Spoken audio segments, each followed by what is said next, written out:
My name is Mensah-Kutin, and I currently serve on the steering committee of the Network for Women's Rights in Ghana. I have served as a convener in the past, and I've been part of the women who initiated the process of setting up the network.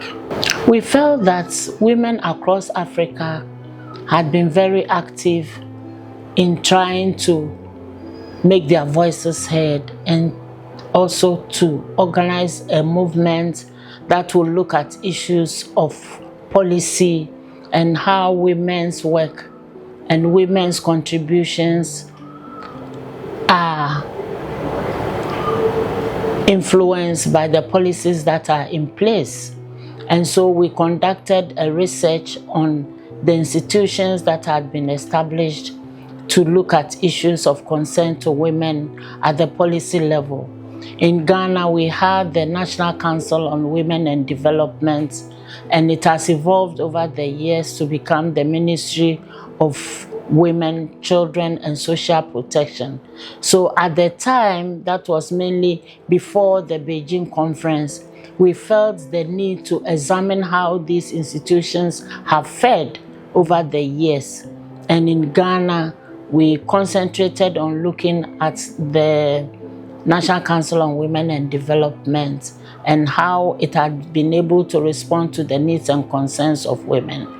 And so it was as a result of that we felt that we could use the findings of the research as a basis for organizing women for further action to improve women's rights and gender equality in the country. NETRIGHT has always prioritized its movement building mandates. And so in the year 2003 and following, we initiated a process that led to the publication of the Women's Manifesto for Ghana. And even though it was initiated by a cross-section of women's rights organizations in Ghana, because NETRIGHT was already in existence, the momentum of bringing people on board helped a lot because NETRIGHT had already established itself.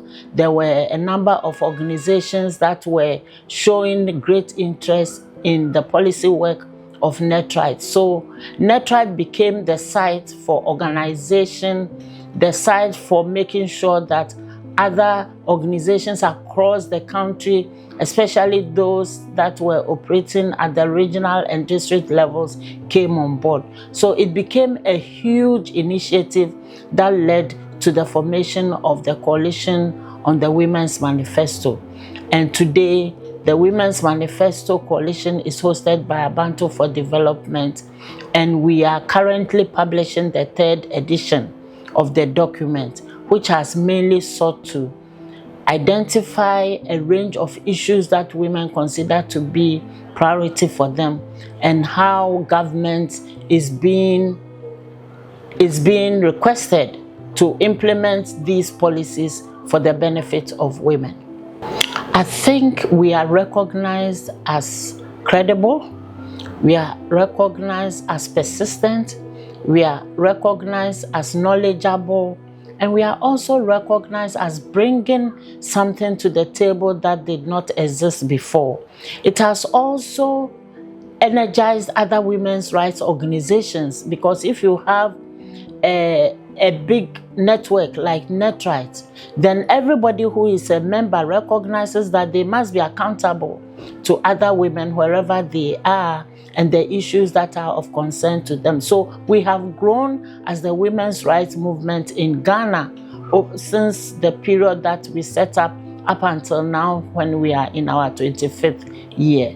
As we celebrate our 25th anniversary, I say Ayiko to all women of Ghana, and I say congratulations to NETRIGHT, and the work will continue to be impactful on the lives of women, of men, of girls and boys in a very positive way.